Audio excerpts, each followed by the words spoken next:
À quoi sert l'école et l'université en Afrique? Si on veut être gentil, on va dire à rien. Mais comme à Mansa, nous n'avons pas pour ambition d'être gentils,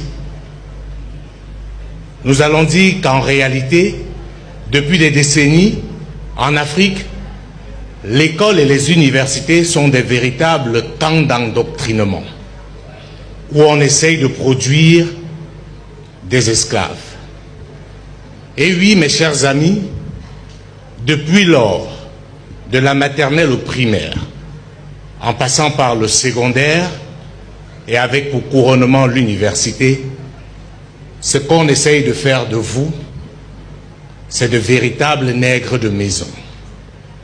Pendant que les autres ont conduit leur système éducatif dans l'optique de questionner leur environnement et de le transformer, en Afrique, on nous apprend à imiter les autres, à réciter ce que les autres font. Et c'est pour cela que dans la plupart de nos États, dans la plupart de nos universités, on estime que vous êtes brillant quand vous pouvez reproduire à la lettre ce que les autres ont produit. Ce n'est pas un fait de hasard que même dans un domaine essentiel comme la philosophie, nos référents viennent d'ailleurs.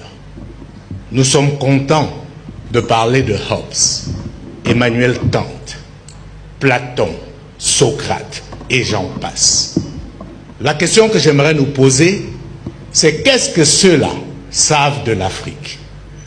Comment pouvons-nous penser notre modèle de société à l'aune des gens qui ont travaillé pour démontrer que nous ne méritions même pas d'être considérés comme des êtres humains?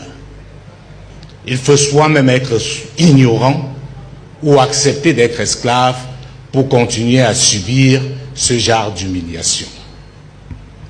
Madame, Monsieur, vous n'êtes pas plus intelligent parce que vous savez réciter ce que les autres ont écrit.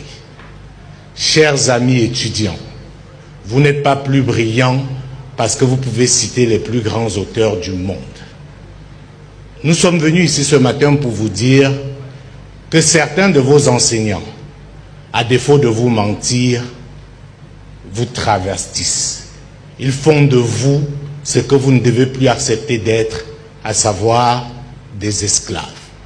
Ce n'est pas un fait du hasard si dans nos habitudes de consommation, dans notre façon de nous vêtir, dans notre façon de penser et même dans notre façon de manger, nous singeons les autres.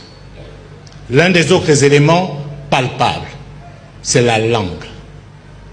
On nous a fait croire qu'on était analphabète ou illettré parce qu'on ne savait parler ni le français ni l'anglais. Eh bien, nous sommes venus vous dire que vous pouvez être un parfait ignorant alors que vous maîtrisez bien ces langues internationales.